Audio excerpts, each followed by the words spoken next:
أعوذ بالله من الشيطان الرجيم بسم الله الرحمن الرحيم الحمد لله رب العالمين حمدا كثيرا طيبا مباركا فيه اللهم صل على محمد وعلى آل محمد كما صليت على إبراهيم وعلى آل إبراهيم إنك حميد مجيد اللهم بارك على محمد وعلى آل محمد كما باركت على إبراهيم وعلى آل إبراهيم إنك حميد مجيد أما بعد. المعقد الثالث عشر بذل الجهد في تحفظ العلم والمذاكرة به والسؤال عنه. What is the 13th principle? الثالث عشر. The 13th principle or the foundation of knowledge is بذل الجهد, to exert effort في تحفظ العلم, in the memorization of knowledge. This tahaffuz, not just preservation but rather memorization, the act of memorizing knowledge.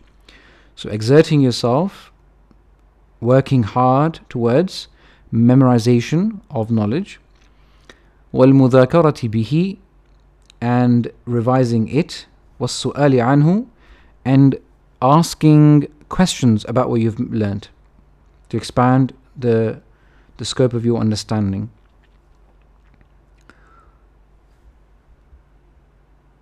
Memorization is of different types. Mudhakara has different types. And then su'al also has different types, inshallah. This is something that I'll address a bit later, inshallah. Let's begin with what the Shaykh says. He says, striving or working hard in memorization of the knowledge, revising it and asking questions about it. Why? إِذْ تَلَقِيهِ عَنِ الشُّيُوخِ لَا يَنْفَعُ بِلَا حِفْظٍ لَهُ. It's because attaining it or accepting knowledge from the shuyukh, from the teachers, from the mashayikh, from the scholars, لا ينفع, it does not benefit, بلا حفظ له, بلا حفظ, without memorization, له, for it, without its memorization. Okay, so whenever you attain knowledge from a shaykh, from a teacher, whatever benefit you gather from them, it will not benefit you unless and until you memorize it. Okay, because the memorization is your capital. Its memorization of knowledge is your real capital of knowledge. That is what is going to truly give you the dividends in the future. As you'll see the statement of Ibn Uthaymeen rahimahullah, confirming this sentiment, how what you memorize is the true capital of your knowledge. Ibn Jawzi rahimahullah, as far as I remember, from one of his famous quotations, that the real capital that you have in knowledge is your memorization. Whatever you have memorized is what is truly yours to call ilm. If you haven't memorized it, then it's not ilm. It's not something that you can, anything that you can, that goes to the bathroom with you, right? That goes with you where there's no books. That is what knowledge is, inshallah. So the knowledge that you get from the scholars, and from the scholars are of two types: those who are alive and those who are passed on to the mercy of Allah, those who have passed away. So whatever, regardless of whether the shaykh that you're learning from is alive, or you're studying it from the shaykh who has written the book, so his words in the book that have been preserved in the written format, or you're watching a lecture online, in whatever format you collect that knowledge, in whatever format you accept that knowledge, you acquire it, it will not benefit you unless and until you commit it to memory. And then not memorizing it is not enough, because if you don't revise it, you'll forget it. So the Shaykh says, وَمُذَاكَرَةٍ بِهِ, and memorize and revising it. Okay, so it does not benefit without memorizing and then revising it, so that you've memorized is not forgotten. And وَسُؤَالٍ عَنْهُ, and then you continue to probe your understanding, you continue to dig deeper into what you've learned. The more questions you can muster, the more understanding, the more vistas will open up for you, the more angles of knowledge will open up for you. And those who are good at asking questions, those are the ones who develop the expertise. Those are the ones who develop scholarship in anything, right? The job of a scholar is to ask the right questions. فَهَؤُلَاءِ تُحَقِّقُ فِي قَلْبِ طَالِبِ الْعِلْمِ تَعْظِيمَهُ. It is these three things, this hifz, this mudhakara, and this su'al. This memorization, revision, and then asking questions, digging deeper. These three are what actualize in the heart of a student of knowledge the veneration of knowledge. Why? You see, it is one thing to fantasize being a student of knowledge, that, I'm, treading this path of knowledge, the path of those who have gone before me, the path of the giants, Imam Bukhari, Ahmad, Shafi'i, Malik, rahimahumullah jami'a. It's a fantasy that everyone has in their minds. What really actualizes this fantasy or this dream of theirs is taking these steps. Okay, when you take these steps, you truly realize how hard it is, and it requires from you consistency, and it requires from you hard work. And when you don't do that, when you don't put in this hard work and exertion towards memorizing and then revising it and then asking questions, digging deeper into what you've learned, if you don't do those things, you're merely joking yourself on this path. You're merely kidding yourself as to your status of being a student of knowledge, because you're not. And this is unfortunately the case with, I would even say, 90% of students of knowledge who go to these grand universities. This is the case with them. They falsely label themselves or fantasize themselves to be tulab al-ilm while they are not, unfortunately, because they don't have these three things. Either they're memorizing without revision and understanding, or they're just reading with understanding without memorizing, or they are memorizing, or they're asking the question but they're not revising what they've studied. One of these three pillars, if they're missing, the knowledge will definitely be wasted eventually. Even if it's present with you right now, very soon, sometimes in a matter of weeks, sometimes in a matter of days, sometimes in a matter of years, but eventually you will forget it. Just like you study for a degree, for example, you study for an exam, and 99% of the students, literally a day or two after the exam has passed away, well, let's say a week after their exam has passed away, let alone a month after, they have almost forgotten everything they studied for that exam, right? Because they studied for a particular event and not for a consistent perpetual knowledge that they wanted to have in their hearts forever that would benefit them. Okay, this is the difference, between academic study and the study of Islam. Islam is not a pursuit of academia. It's not an academic pursuit, so to speak, because it is the pursuit of the akhirah. Right? You're not just there to collect factual knowledge and produce some new knowledge and research and publish that just to gain cookie points in the world of scholars and academics. No, it is how much quote unquote cookie points you gain with Allah Azza wa Jal, how much credit you have with Allah Azza wa Jal with the sacrifice that you commit in this path of knowledge of Allah Azza wa Jal, because this knowledge is the life that will give you life in the akhirah. Tawheed, worship of Allah, servitude, humbling yourself before your Creator, and doing as He says, being obedient to Him, and leading lives according to what He says, Azza wa Jal, and then leading your families according to that as well. Okay, so this fantasy exists in majority of the students of knowledge, and they don't want to put in the effort. And if you think that you're going to be just fine attending lectures without putting in the effort to revise and then memorize knowledge, then you are in for a treat, in a very, very negative sense of the word. You will be given a shock at the end of this whole journey, after you've spent years, or even so let's say even a few months of if you realize it early enough, you will have wasted months before you realize that you should have just done your work. You should have revised regularly. You should have memorized the things that you were supposed to memorize, inshallah. Okay, so this point is that those who do these three things, they memorize, they revise, and then they ask questions, these are the ones who are truly sincere with this knowledge, and they are the ones in whose hearts this veneration of knowledge is actualized. If you're not doing these three things, it is an indicator that your heart has not, at this point in time at least, has not actualized the ta'zeem of ilm. It has not yet actualized how great this knowledge is that you're seeking. And may Allah Azza wa Jal, give us all this true actualization in our minds and hearts of how big this path is, how big this knowledge is that we are seeking. how magnanimous the fruit is. The fruit of this journey is if we stay honest and sincere to it. Allahu Akbar. So these three, تحقق, they actualize in the heart of the طالب العلم, it's veneration, the veneration of knowledge. بكمال الالتفات إليه والاشتغال به, because of the perfection and completeness, the completeness in iltifat, in turning towards it, in being bent over your studies, والاشتغال به, and being occupied completely with it. فالحفظ خلوة بالنفس. For hifz is being alone, it's solitude with yourself, because you're memorizing it. In memorizing, no one can help you but yourself. So this is something that you will have to do in solitude. والمذاكرة جلوس إلى القرين. And when you revise with your peers, your students, perhaps. With your friends and fellow students, your colleagues. والسؤال إقبال على العالم.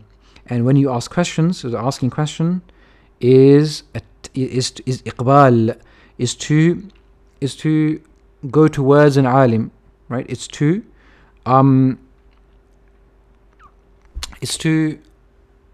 move towards or take step towards the scholar who is going to quench your quote unquote thirst for knowledge,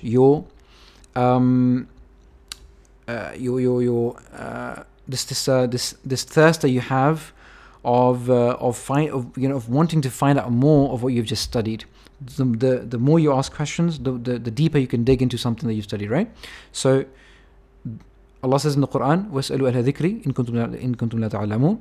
Ask those who know if you do not know, right? So asking a question is key to expanding yourself in knowledge. طيب? So إقبال على العالم is to go and attend the halaqat or the meetings of the scholars, to ask them these questions, because with these questions is what you truly understand the depth of your ilm. And if you remember, we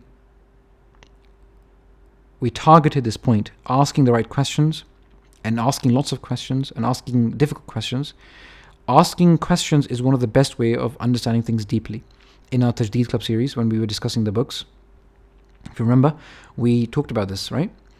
So asking questions and asking good questions, asking deep questions, asking many questions is something that will open up. Each question and its answer will lead you to a step closer towards the greater depth of knowledge that you seek.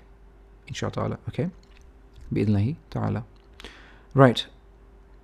ولم يزل العلماء الأعلام يحضون على الحفظ ويأمرون به.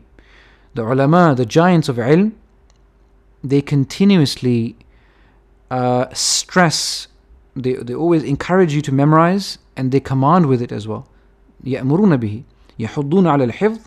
They encourage you upon hifz, upon memorization. They encourage you to do this, to memorize your knowledge.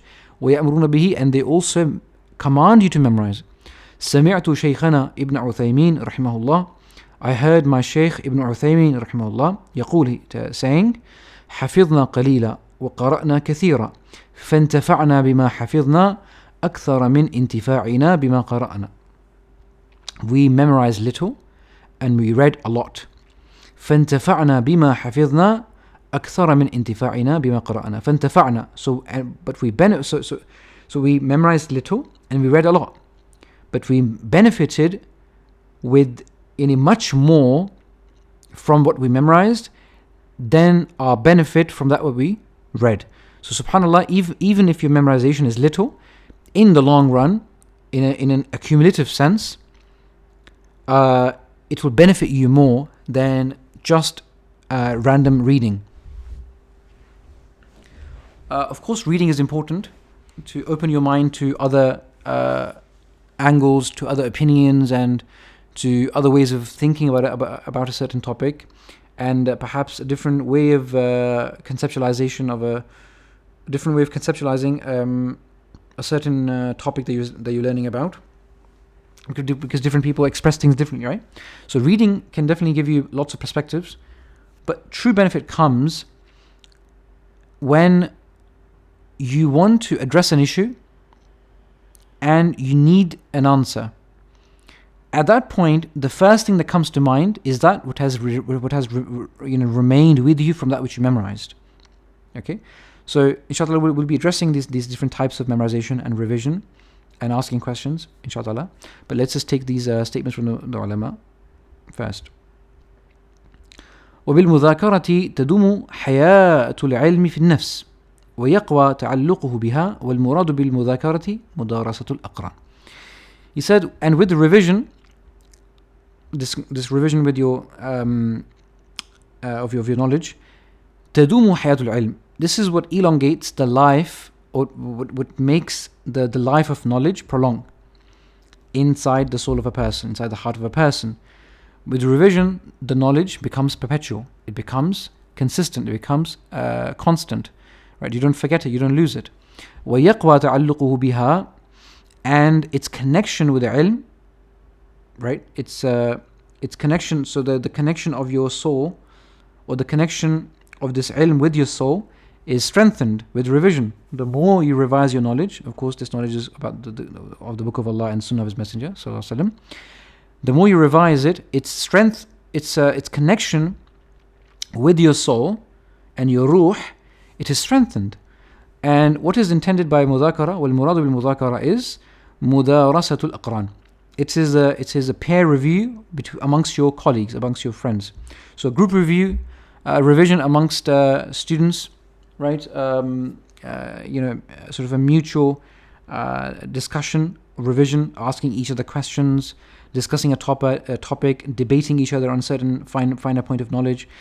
And inshallah we'll discuss these types in a second.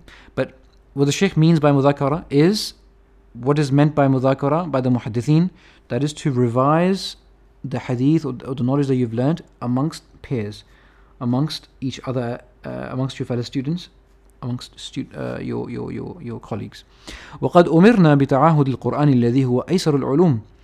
And we have indeed been commanded with being consistent with the Quran, always keeping over the Quran, revising the Quran. الَّذِي هُوَ أَيْسَرُ الْعُلُومِ. That the Quran, which is الَّذِي هُوَ أَيْسَرُ الْعُلُومِ, the Quran that is the easiest of the sciences of any ilm. The Quran, memorization of the Quran, it's the book of Allah. Allah said in the Quran, says, وَلَقَدْ يَسَّرْنَا الْقُرْآنَ لِلذِّكْرِ فَهَلْ مِن مُدَّكِرٍ. We have made Quran easy for remembrance. For is there someone who will remember? So this is something that we know about the Quran, right? Allah Azza wa Jalla has made the Quran easy, but at the same time we have been commanded to stay consistent with the Quran, to never let the Quran go, i.e. always keep revising it, always keep reading it, always keep following the memorization and revision after you've studied a certain portion, right? روى البخاري ومسلم عن ابن عمر. Bukhari and Muslim rahimahullah, they narrate from Ibn Umar radiallahu anhuma أن رسول الله صلى الله عليه وسلم قال, that the Messenger of Allah صلى الله عليه وسلم قال, he said, إنما مثل صاحب القرآن كمثل صاحب الإبل المعقلة إن عاهد عليها أمسكها وإن أطلقها ذهبت. Indeed, the example of the Sahib al-Quran, the person of Quran, the person who has memorized the Quran, كمثل, of course it can also mean the person who has studied the meanings of the Quran, like the person of tafsir, for example. All of them are from the Sahib al-Quran, but here it specifically refers to the Hafiz, the person who has memorized the Quran. The example of the person who's memorized the Quran, the Hafiz of the Quran, Sahib al-Quran, is the example of كمثل صاحب الإبل, the owner of the camel. Which camel? Which camels? Al-Mu'aqqala, which are tied. Al-Mu'aqqala, tied. The word Mu'aqqala, this word tied, is also used for those who are prisoners. So i'tiqal, to imprison someone, the i'tiqal of someone is to imprison them, for example, right? You'll hear this word a lot in the news, just as a heads up, right? So in عاهد عليها أمسكها. If these camels that are tied, that have been sort of restrained, if this person who owns them, if he remains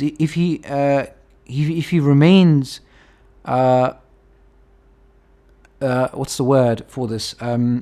If he remains observant and if he remains watchful over his camels who are restrained, he'll be able to hold them back.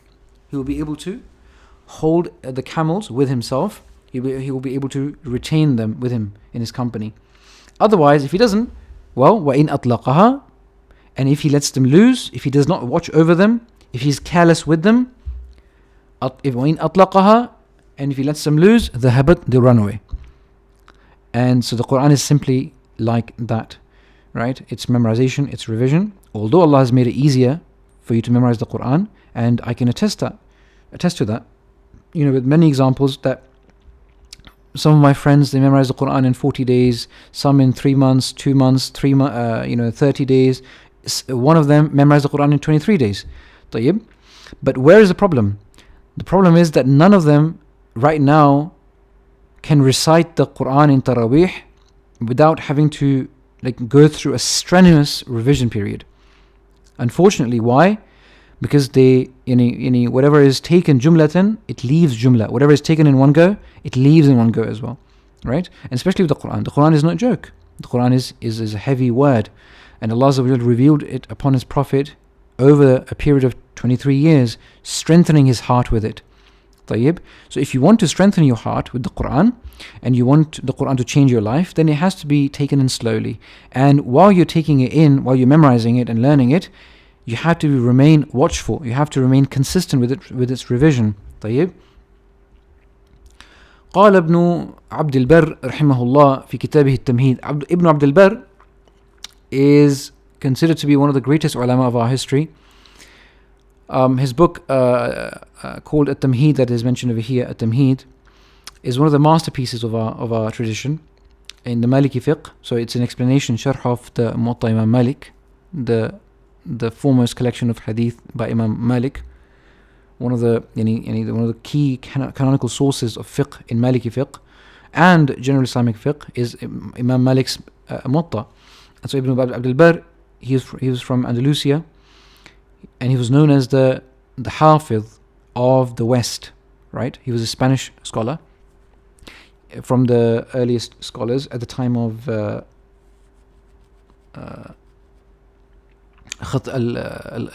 al-Baghdadi. These two were the giant Hufaz from the Ummah of their time. One was the Hafiz of the West, and one was the Hafiz of the East. And both of them were Mujaddideen of the top elite class of Mujaddideen. طيب, respected. And anyone who wants to become a faqih, his book is one of the essential reads. So At-Tamheed is one of. So just to clarify his maqam, this is something that he's saying. Okay.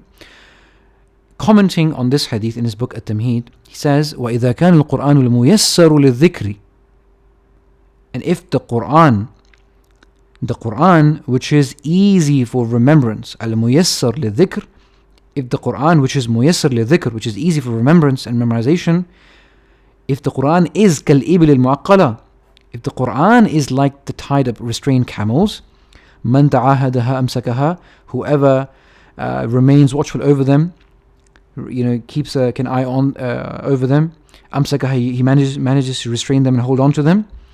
فَكَيْفَ بِسَائِرِ الْعُلُومِ, how will it be the case with the rest of the sciences? If the Quran, which has a guarantee of being easy in remembrance, if that is, that requires from us this consistent, watchful, revision of knowledge, especially the Quran, what do you think about the rest of the sciences? The other sciences will be definitely much more harder to retain, because there is no guarantee for them to retain in your mind anyway, to begin with. طيب. In any case, the science that we study in Islam has to be connected back to the Quran, so for it to become memorable. For example, I studied a key comprehensive text in Nahu in 4 months with one of my teachers, and I did not revise that book until I started teaching 2 years later, and for those 2 years I did not touch the book. I did not revise any of that thing. طيب. Because I was focusing on something else, for my studies. But subhanAllah, when it came to teaching the book, it was as if I had memorized it by heart, without having to revise it. I knew every single thing. And even like the following years, when issues of Nahu would come up, for example, my mind would automatically go back to that book of like exact topics in which I would find the answer, and I would know the answer. I would just double check the answer in the book. And I asked myself this question: how is it that I studied this book for 4 months and then I never touched it? How is it that I remember almost everything from this book until this day? And I realized the reason I remember it is because I applied everything in that book onto the Quran. I used every piece of knowledge in that book of Nahu and I applied it on the Quran. I was constantly doing, passing the ayat of the Quran, doing the grammatical analysis of the ayat of the Quran. And of course, even a single page will have you test every single piece of knowledge that you have from Nahu. So connecting Nahu with the Quran, connecting Balagha, connecting Usul al-Fiqh, connecting Ulum al-Hadith, everything, when it's connected to the Quran, it remains consistent, it remains alive, right? It remains fresh. And when it is not connected to the Quran, unfortunately, it becomes dry, it becomes demotivating, and frankly enough, it becomes very distasteful as well. A lot of people, they give up studying because it's very, distasteful for them, that science. But the moment you start connecting it, making it relevant to the Quran, right, it becomes all of a sudden rather enjoyable. It's just like, for example, from my days in teaching maths to students, I found the case that almost everyone hated maths at school, right? Almost everyone, without exception, subhanallah, almost everyone, hated mathematics. Even those students who are roughly good with it, I wouldn't say good with it, but anyone who was even reasonably good with it, even they hated the study of maths, right? And upon a bit of inquiry, I learned that the reason why they didn't like maths, or anyone, I was once reading a book on the history of mathematics, and very early on in that book, the scholar who had written that book, the author, he discussed this point. He says that the illiteracy of or about mathematics in our culture, and he's talking about the British culture. Of course, he can't speak for anyone in the culture, and so can't I. I can't speak for any other culture, such as any other European culture. But for the British culture, at least, that's something that I've observed myself, and the author of it was observing in the book, is that it is almost taken as a sign of pride to be bad at mathematics. Oh, that is such a difficult problem. It's because as a culture, we've taken the study of maths to be something which is difficult, right? And it is rather fashionable for you to say that it's difficult, or it's hard, or make fun of being making it acceptable somehow to make social statements about being bad at mathematics, as if everyone else is bad, so it's just a fashionable statement to be with them, right? If you consider this statement from a let's say an ethical point of view, I don't think if someone let's say I don't think the same people would like to say, oh, we are just ignorant in English, because it's their language, right? No one likes to be called dumb in their language. No one likes to be called illiterate in their own language, right? But so why do we accept that with English? So the reason why that's the case is because mathematics is not made relevant for the people in their school system, in their studies, in their curricula. And so if we can do that for them, make it relevant by telling them, look, this is the history of mathematics, this is how these things developed. Why on earth do we use X, Y, and Z for unknowns? Why can't we use alif or ba or ta or stars or any other symbol? Well, it's just in history. You read how X, Y, and Z came from a European construct of mathematics, where the Europeans, they used X, Y, and Z. So it's just a convention that was initiated, and then it just became commonplace amongst the mathematicians, and it just started being used. And so there's no actual problem in using any other letter for unknown. And in fact, modern books, they started using A, B, C as well for angles, right? They started using other things such as the sigma sign or other things, right? So the point being that it's just the history. If something is told, if something is made relevant, things become they become fresh and alive, and they become relevant, and they become motivating, enjoyable, and so on and so forth, right? So when things are connected to the Quran, they become relevant, inshallah. So we have to connect everything back to the Quran. In any case, moving on, the Shaykh says, وَبِالسُّؤَالِ عَنِ الْعِلْمِ تُفْتَتَحُ خَزَائِنُهُ. And now, of course, so once the Shaykh has addressed the revision point of view, he is addressing the question, asking questions. He says, and with the question, the right question, عن العلم, about knowledge, any knowledge that you've memorized or learned, تُفْتَتَحُ خَزَائِنُهُ. Its treasures are opened. فَحُسْنُ الْمَسْأَلَةِ نِصْفُ الْعِلْم. Important principle, note this down.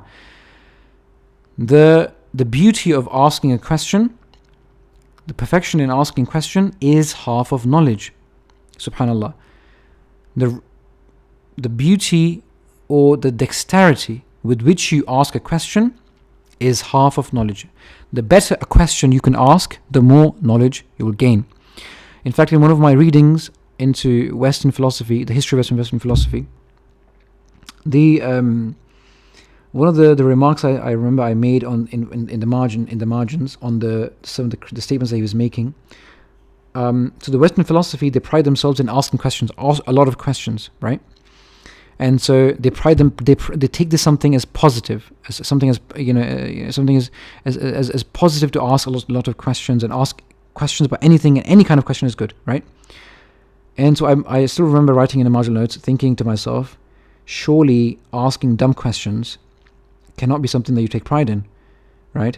And so when you ask questions about things that you have no way of knowing, like there's no way to, when you ask questions, there should always be something in the back of the mind of a student as to, if I'm this thing that I'm asking a question about, is this question answerable to begin with? What are the sources of knowledge? How do we get to a certain point where we know something? طيب. Either we learn them through revelation, or through observation, or through deduction from something that we've observed, or deduction through something that is commonly known, right? If, for example, someone tells us, let's say that the temperature, or there's no winter in Malaysia, let's say. So this is something that we've learned through commonplace knowledge or testimonial knowledge that we have heard from others, right? If you assume that Malaysia does not have a winter, you can deduce from that it must not also have autumn, right? Because autumn and winter are somehow they're related to each other, right? So that's a form of so these are different forms of knowledge. These are different ways of getting to know. So if a student can be, smart enough to ask themselves, the question that I'm asking, is it even answerable? Is there a way to find the answer? What is the nature of this question? So asking the right question is so important, subhanAllah. And I remember the reason why I was writing this in the margin note was because I realized that a lot of the questions that Western philosophy is trying to answer are based in pride and arrogance, because they have failed to realize. They failed to realize then, and they consistently have failed to realize it until now, that the questions they're asking, certain questions they're asking, are beyond the scope of human understanding. Because things which are of a nature which are completely metaphysical, out of the realm of any sort of observation, cannot be understood. They cannot be known, right? Unless and until revelation comes, and something of that nature comes which tells us about that unseen reality, right? So you have to understand asking. So this is why asking a good question is part of ilm. If you can't make a distinction between a good question and a bad question, and you keep asking all sorts of questions, then you're essentially turning into the Yahud, where Allah Azza wa Jal says to them, Azza wa Jal, He says, they ask, I'm paraphrasing here, that that أتريدون أم تسألوا كما سأل موسى من قبل. يعني I mean أو كما قال يعني أم تريدون أن تسألوا رسولكم كما سئل موسى من قبل استغفر الله.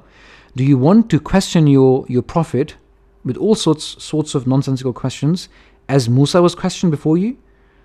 Right? So this ayah tells us that not all questions are good questions. Okay? And not everything can be found out. طيب? So things, we should be very, very humble in admitting that according to the right epistemics, we can determine which things can be known and which things can't be known. And so we should be humble enough to accept that. And then we should ask our questions based on that. طيب? So this is a very important principle. حسن المسألة نصف العلم. Asking the right question, the beauty in asking the right question is half of knowledge.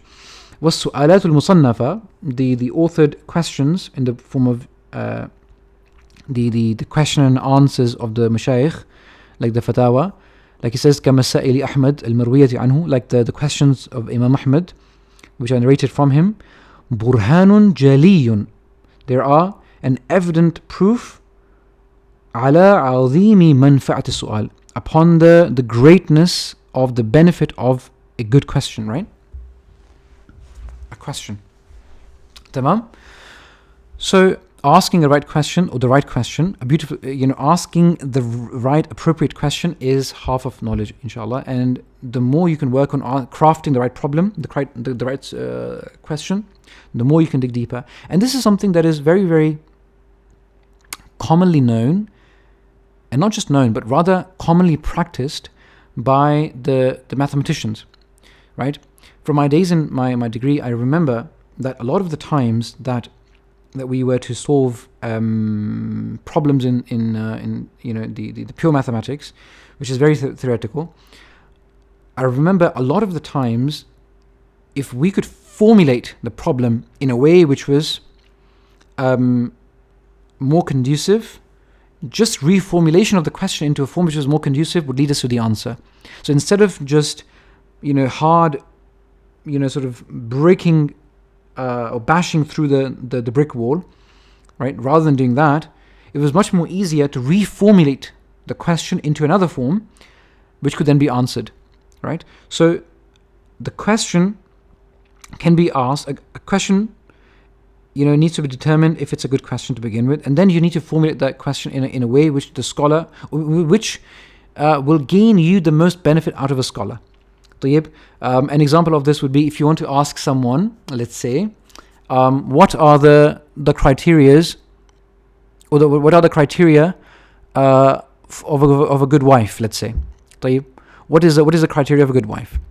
And if you ask it in that way, what do you think the sheikh will answer? He will say, well, it's something that should be, she should be, a good wife should be an obedient, she should be obedient to her husband. She should take care of the house. She should, be righteous. She should pray on time. She should, be fasting. All of that, the pillars. They will perhaps even add that there will be that she is someone who is chaste. She protects her chastity. She protects herself when the husband is gone. So they will give you all the classical answers. طيب. But this is something that you can find with just a Google search. So how can you ask a similar question but take more benefit? Right? Perhaps you can think of, okay, well, I want to ask the question about the kind of woman I want to marry, let's say. But that woman is someday going to be a mother. Someday she's also going to function as a sister-in-law to my brothers. Let's say she's going to be a daughter-in-law to my mother. And so then what you can do is you could ask a question in relation to, okay, what kind of relation should a wife have with her in-laws? Okay? Ideally. So the sheikh then he's still giving you an answer, something about to do with a good wife, but in the context of how that wife she interacts with her second family now. How does she interact with her husband, her children, and so on and so forth. And then you can say what are the characteristics of a good mother? طيب. So these questions, one question can be broken down into multiple questions, and each question will be targeting different characteristics of a wife, as a mother, as a daughter-in-law perhaps, as a wife, and so on and so forth. Make sense, inshallah ta'ala? So asking the right question is super important. And in the conclusion of the chapter, the Shaykh says, وَهَذِهِ الْمَعَانِي الثَّلَاثَةِ لِلْعِلْمِ, and these three meanings of knowledge are بمنزلة الغرس للشجر وسقيه وتنميته بما يحفظ قوته ويدفع آفته. These three meanings of ilm, these three sub-counterparts of knowledge, the subparts of knowledge, are equivalent to planting the tree, al-gharas lishajar, a planting of the tree, وَسَقْيِهِ, and then watering it, وَتَنْمِيَتِهِ, and nurturing it with that which protects its strength and what repels any calamity befalling it and weakening the tree. So فَالْحِفْظُ غَرَسُ الْعِلْمِ, so memorization is the plantation of knowledge. وَالْمُذَاكَرَةُ سَقْيُهُ, and revision of it is watering of that plant. وَالسُّؤَالُ عَنْهُ تَنْمِيَتُهُ, and asking the right questions about it is the nurturing of that knowledge. Okay, nurturing of that knowledge. Okay, so inshallah, that is in a nutshell the topics that the Shaykh has covered. Let's address the things that we were discussing about, the types of memorization, the types of revision, and then types of asking questions. Quickly about the memorization. Memorization, you have to understand two things: what to memorize and how to memorize. Okay, what to memorize and how to memorize. Let's answer the second one first. How to memorize things.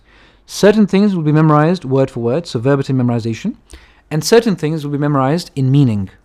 Okay, in meaning. Now, things which are memorized verbatim, the only way to memorize them is to rote memorize them. Okay, and then things which are memorized according to meaning, then that can be classified in different forms. One, in meaning, is to understand a topic and then to explain it in your own words. Right. Another would be to, instead of conveying it in your own words, you draw a mind map of certain thing of that topic. You're still taking in you're still memorizing it, but not in your own words, but rather in your own diagram. Okay, so in a visual format more than a written format. Okay. Then you can also ask yourself questions. You can formulate questions out of it. So in all of these forms, what is happening is you're not directly memorizing things word for word, but rather you are extracting the meaning of what is written and then turning it into a format that will help you retain that knowledge for the long run. Okay, and all these three things should be utilized together. So what should happen is if you're studying a topic which is not of the first type, which you do not need to memorize verbatim, then what you do is one of the first things, as we discussed this in the reading series that we did, one of the first thing is you have to read very, very well. Your reading should be a very, very precise reading, and we discussed the steps of reading in that as well. The first thing is that you have to do a very, very skeletal reading you have to break the book into into its finest, bones and sub-bones and the cartilages and veins and everything. Like, you have to really break down the book. And as you're breaking down the book, each skeleton or each part of the skeleton has to be named, or rather be given title, and that title can be converted into a question, right? So you have to make a skeleton of your own out of that book, and that skeleton should be in the form of questions. طيب. Now you have the skeleton, a bird's eye view of the subject, as well as a good range of questions to ask while you're reading the book, inshallah. As you're reading, the more questions will come up. You place those questions within those bigger questions or bigger categories. Okay, so you make that kind of the neural network of yours around that book. Okay, like a spider diagram or any other type of flow chart or whatever you want to use, inshallah, whatever helps you sort of break that book and structuring in that manner. So bigger parts, bigger chunks, then subparts, and then subparts underneath that, right? So once you've done this will give you a cursory understanding of everything. Okay, we're asking the right questions and breaking down the book into its finer parts. So you have a good structure of the knowledge that you're trying to understand and perfect and master. You also have the right questions in mind to ask. Of course, these are not the complete set of questions, but you have a very good broad set of questions to ask about what you're reading. This is the first reading, طيب. And you have a good idea of why the book was written, who was it written by, what is the subject matter, how is it connected to other relevant subjects. These are all kinds of questions that we discussed in our reading workshop. طيب. So once you've done that kind of reading, inshallah ta'ala, I hope everyone remembers that from our sessions. The second thing, what you do with the second reading, you now get back to reading the book again, but this time you read it more deeply, right? And you try and answer those questions. With each chapter, with each subchapter or subheading, you try and summarize the contents of that chapter or that paragraph or that subchapter, whatever the case may be. What you can do is you can read a paragraph, summarize it in the margin, then read another, summarize that in the margin, and keep doing that until the end of the chapter. Then read the summary in the margin, and then craft a briefer summary at the end of the chapter. So you sort of do that with each chapter, and then with each of those chapters, you craft more. You refine your questions. You ask more questions. طيب.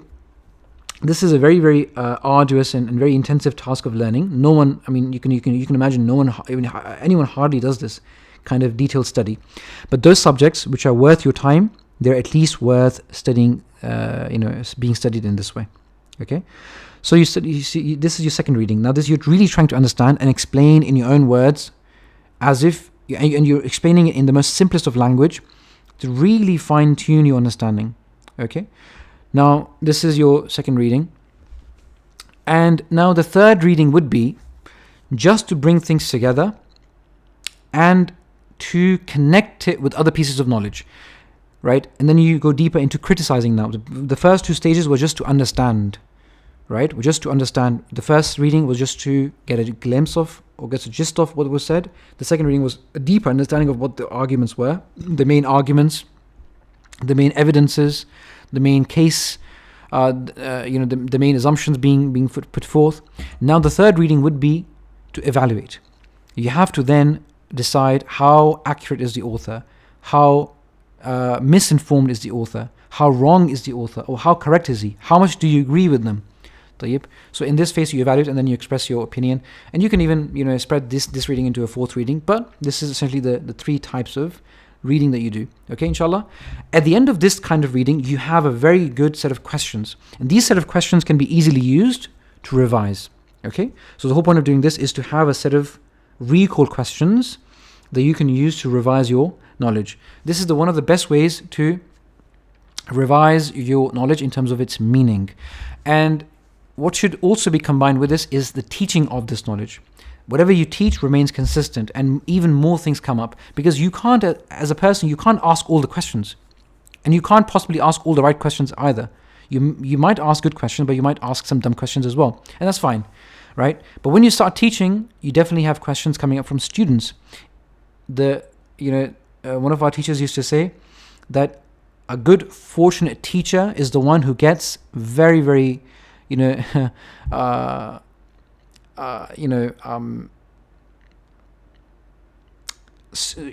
picky students who are very, very, they're very, painful in terms of they ask so many questions. A good teacher is the one who gets students who ask a lot of questions, because a teacher, inshallah, because of this questioning, he refines his own understanding. And when he's trying to explain something, it's only after a few repetitions that he truly and deeply gets the things that he's studied himself. Like, things become even more deeply ingrained in his mind when he teaches. So this is something how you memorize knowledge in terms of its meaning. Okay. Now the things which should be memorized word for word, and they aid in the second type of learning, there are only three things essentially. Okay. One is the Quran. The next is the Sunnah, and within the Quran are all the qira'at. Okay, everything relevant to the Quran itself. The qira'at of all the qira'at. But even if it's just one qira'at that you memorize, the Quran should be memorized verbatim. You can't memorize it in terms of its meaning. طيب. For general discussion and so forth, you can quote, you can paraphrase its meaning, just for general discussion, yes. But when you quote the Quran, you have to memorize it. طيب. It has to be learned word for word. طيب. The second thing is the Sunnah. This is what you should memorize word for word, even if it's a little bit. Now, with the Sunnah, of course, you have the permission to narrate a Sunnah with just its meaning. So the Hadith says that we should perfect our intentions, that all actions are rewarded according to the intentions. Now this is me paraphrasing the hadith, إِنَّمَا الْأَعْمَالُ بِالنِّيَّاتِ وَإِنَّمَا لِكُلِّ امْرِئٍ مَا نَوَى فَمَنْ كَانَتْ هِجْرَتُهُ إِلَى آخِرِهِ. Right, so I'm paraphrasing this hadith, right? But this is allowed for a general case. You can't say this is what the Prophet said, but you say, as has come in meaning in the hadith, as is the meaning of the hadith, so then you paraphrase after that. However, in terms of what deserves to be memorized word for word, is this: one, the Quran; the second, the ahadith. Okay. The third thing that deserves to be memorized word for word are the poetry of the early Arabs and the early Islamic poetry. Okay, the Jahili poetry, which is pre-Islamic poetry, and then early Islamic poetry, and then just the modern period, the modern Islamic. Oh, sorry, the early Islamic poetry, right? So these two periods essentially. So early Islamic poetry would include two phases: one at the time of the Prophet ﷺ, and then the next 100 years, roughly 150 years after the Prophet ﷺ. Roughly that era. So the poetry of this time is considered to be a hujjah. It's considered to be let's say, I think about 200 years rather, because Imam Shafi'i his language is considered to be hujjah by some scholars. So roughly 200 years after the Prophet ﷺ. So the poetry of this era is something that is considered hujjah. So as a form of being primary evidence in a tradition, you should memorize them if you want to memorize them. Other than that, as far as these mutun, these 1,000-line poems in Sirah, in Nahu and Balagha, I mean, they don't have to be memorized word for word. They can be memorized in terms of just its meaning, and you can memorize them in terms of questions. Okay, what are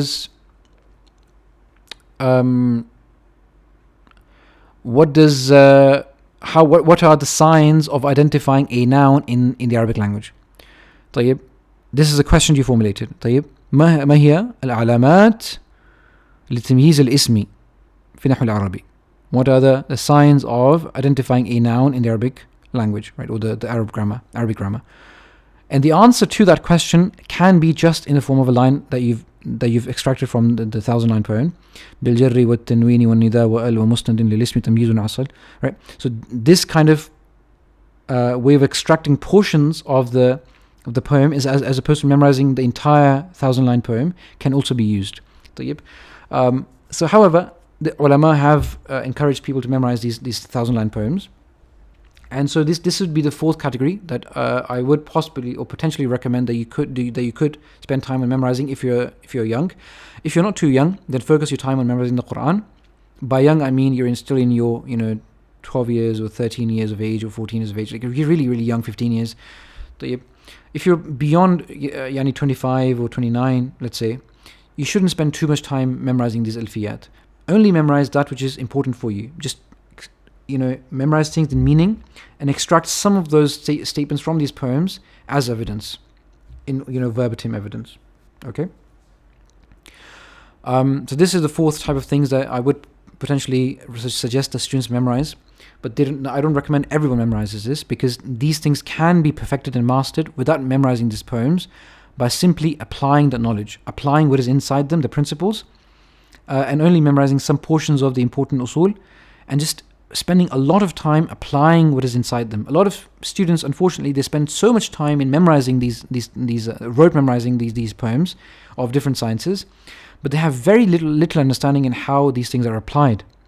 Okay, so what is more important is to apply them than memorizing them. So for me, technically, as far as I consider myself, and I see from the example of the earliest scholars, I don't find them memorizing any of the alfiyat, because these alfiyat were written much, much later, right? And so the way they learned initially in the earliest parts of our history was through application and implementation of the knowledge, and through practical debate and discussion, and seeing how the scholars applied these principles in real time.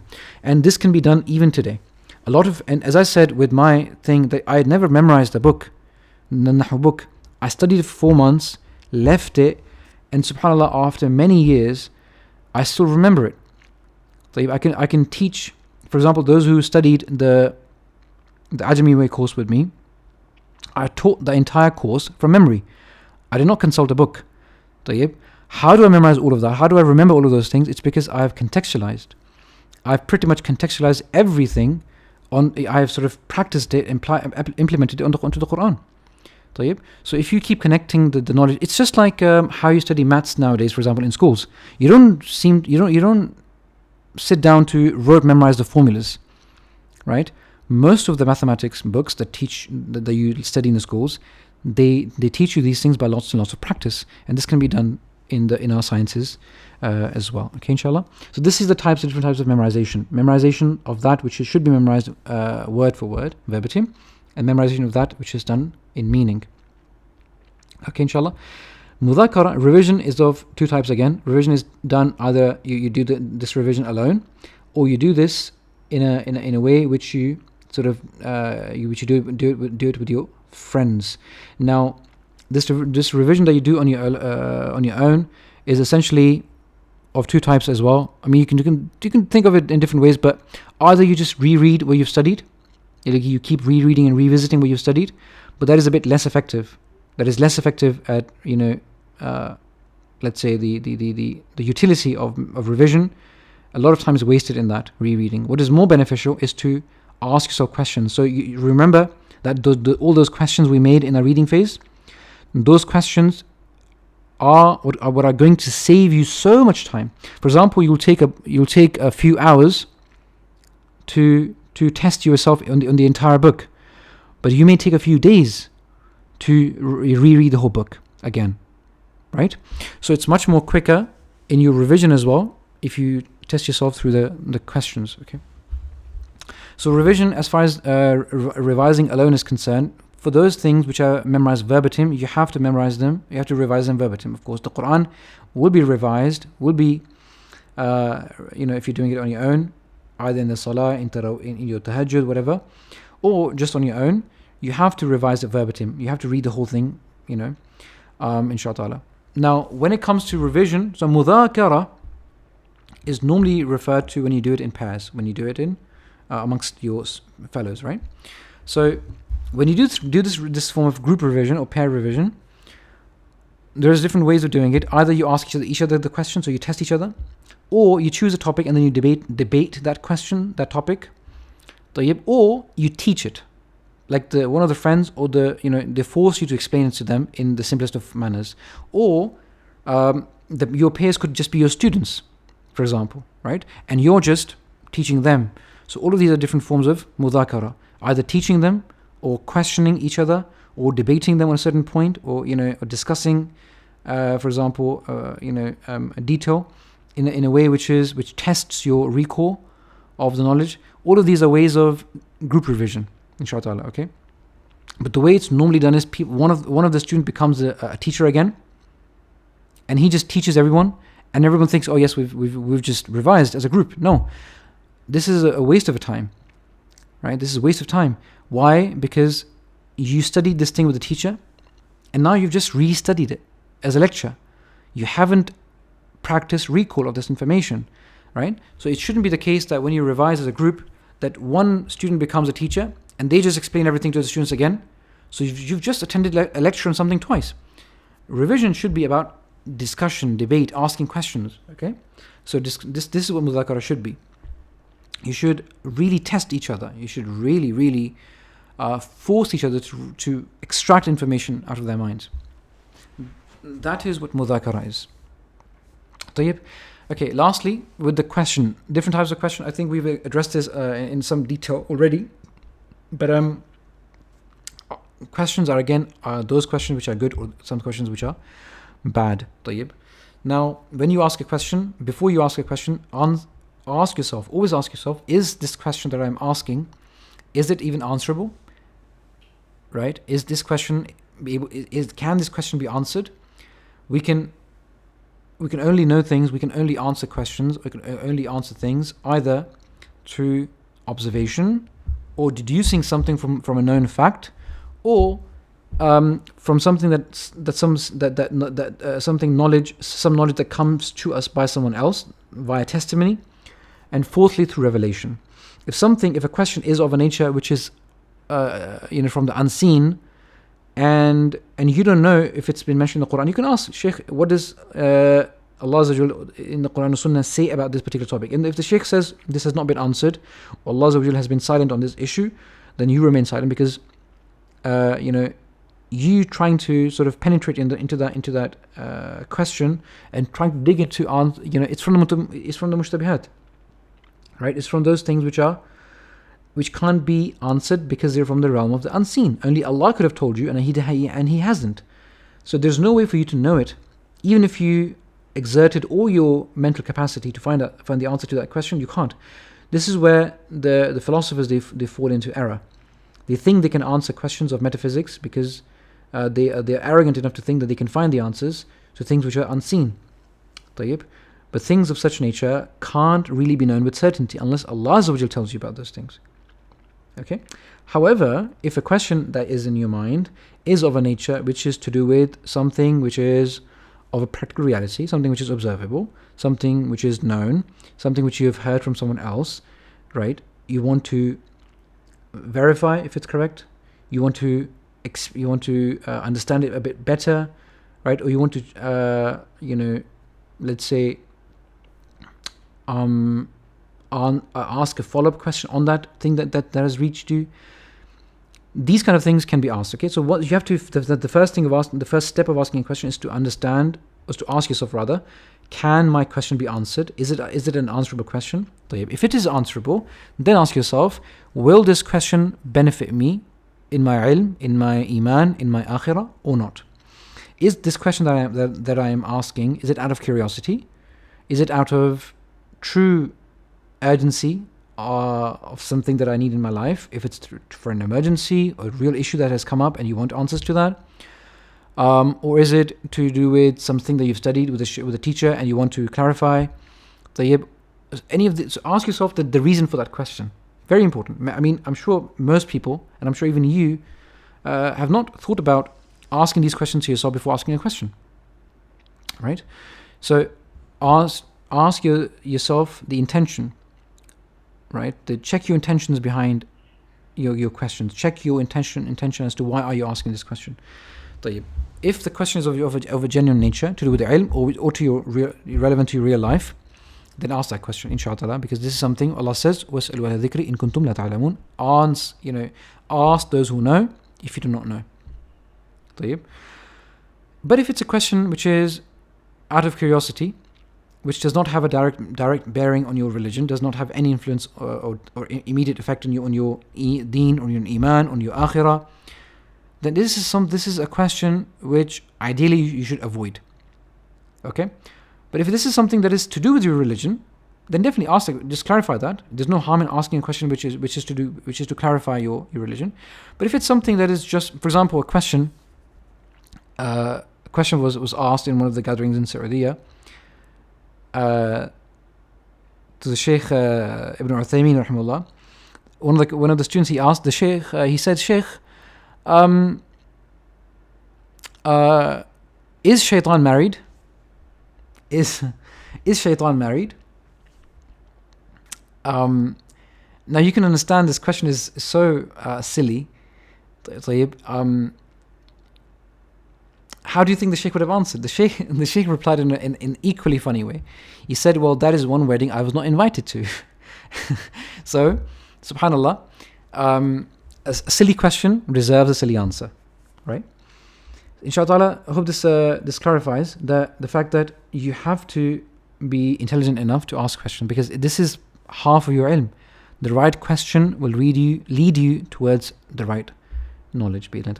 Hopefully everything is clear by this point, inshallah. So ilm, the plantation of knowledge, is hifz, its watering is the revision, and its nurturing is it's asking the right questions. Bi-idhnillahi ta'ala.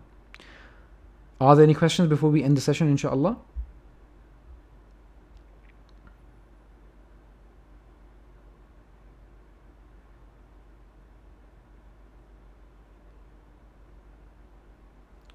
Any last questions before we end the session, inshallah?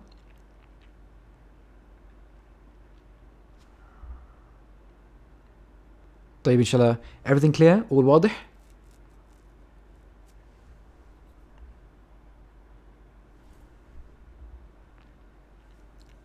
بارك الله فيكم. سبحانك اللهم وبحمدك أشهد أن لا إله إلا أنت أستغفرك وأتوب إليك.